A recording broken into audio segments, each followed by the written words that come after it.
Welcome back. Unfortunately, we were unable to reach our guest in Gaza, and we cannot reach our last guest for the day either, unfortunately. And that was the Molana Khalid from the United Ulama Council of South Africa. Nonetheless, we have with us on the line the spokesperson for the African Transformation Movement. Good morning and welcome, Zama Ntshona. Good morning to you and the viewers and listeners. We are so grateful that you were able to take time out for us at this 11th hour. And only my pleasure. All right, the ATM, that is the African Transformation Movement, condemns the epidemic of protection fee, quote unquote, extortion plaguing South Africa.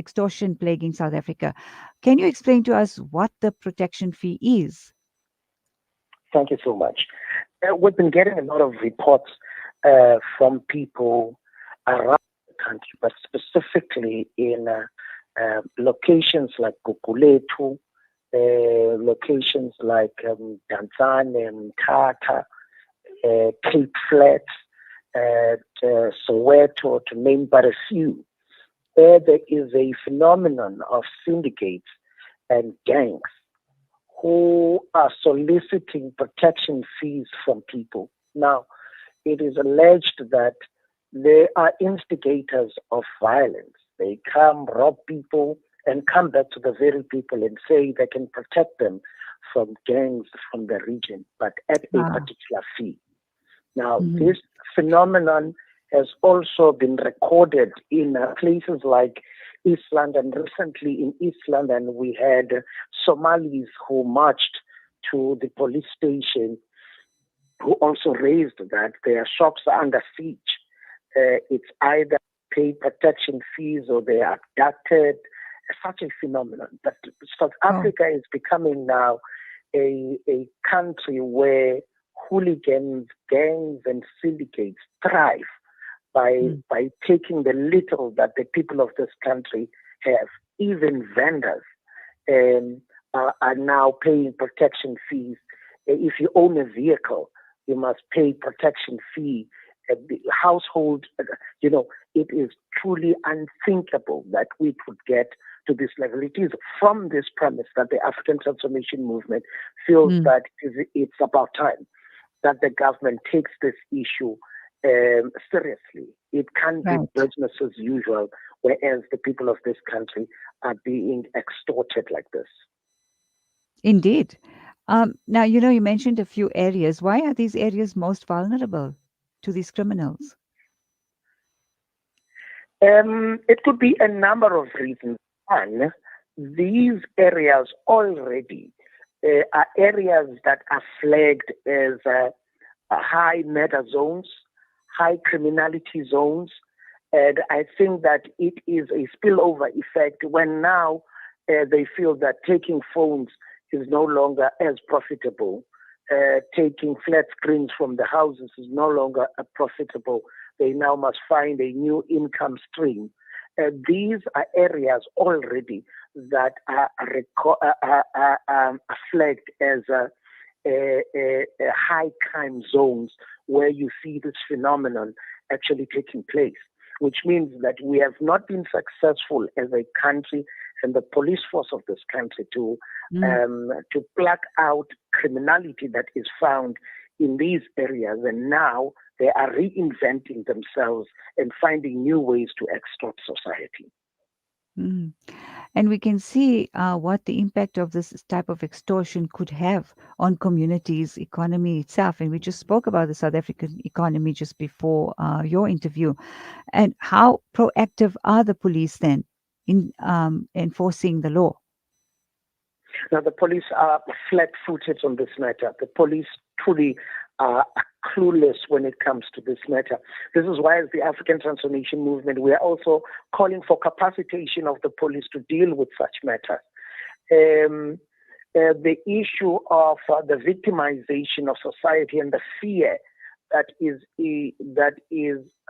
South Africans are subjected to it truly seems to be a gray area when it comes to the police of this country in being able to deal with this. But also, there's another challenge that we're faced with, apart from the inability or immobility of the police when it comes to dealing with this issue, but also society, members of the community, they do not know what to do. Because at a time that the extorter is at my doorstep, there is Mm-hmm. no police. And I feel that I am going to subject myself to further victimization if I report this matter to an ineffective police, station, where we are going to have individuals who are not going to respond timelessly. By the time they get to where I live, the extorters would have done as they please with me. So we have a challenge in that we have an ineffective policing, and we also have a society that feels that has lost hope, obviously, and as it should be the case on policing, and therefore we feel like if we do not give in to the extorters, if we don't give in, we die, because the policing is not effective. So we have those kind of challenges that we're looking into. So we're calling for the capacitation of the police, but at the same time, we're calling for the education of members of our society, so that we know how to deal with this type of crime. Right. I know it wouldn't be fair to ask on why the police are so inefficient, incompetent, if you like. Uh, have you Maybe had I any can attempt engagements with that. them? Yes, please Yeah. do. One of the contributing factors is the ratio of this country of police to communities that they are policing. Currently, you have a 1:350. And Sure. even with that 1:350 individuals, you'll find out that we are not even meeting that requirement. The number of police to the number of citizens. Truly, you see that the police force is understaffed, and that makes it almost impossible to be able to respond to the challenges of society. Two, you'll see that there are no adequate resources. You would find that there is a police van, one police van that is going to monitor 5, 6, or even 7 villages. Sure. So if there is a call at a particular time, that one police van is the only van that must actually go around. And to go to a crime scene, conduct an investigation, ask questions, it is going to take time.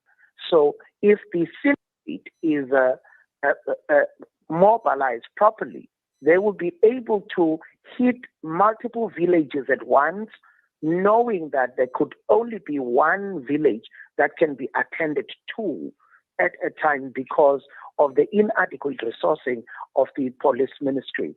So then the other issue, the issue of specialization. It's unfortunate that we do not find police we find units, there are few units that specialize, but generally police just take everything. And that also adds to the inexperience that you are going to find within the police force in dealing with certain matters. So these are some of the top 3 from the top of my head, which I can offer right now as some of the contributing factors to the ineffectiveness of the police ministry when looking at the issue of extortion. Right. And lastly, in terms of your community-based initiatives aimed at education and empowering, what is your plan? For us as the ATM, we want the strengthening first of the community policing forums, because we believe that if you have stronger policing forums, this is going to also assist in having a sphere closest to the people that assists the people with such challenges. Because maybe a police station may be too far, but the people you are with are familiar with the environment and may also be familiar with the extorters. and we may be able to find intervention and be able to find a bridge that is built between the law enforcement as in the form of policing in this country and also the CPF.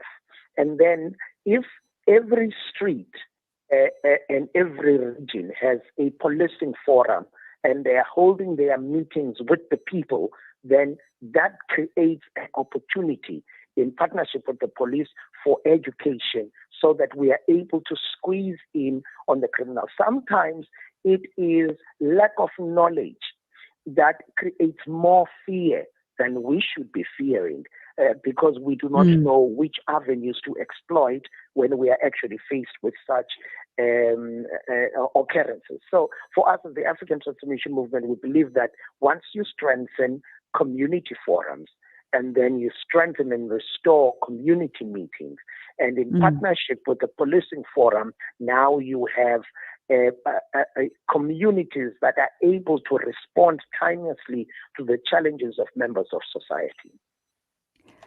Well, I think, and like you said, an effective collaborative effort then could help with, just having a South Africa free from the clutches of criminal extortion, which is what the African Transformation Movement is committed to. Thank you so much for your time, Mr. Zama.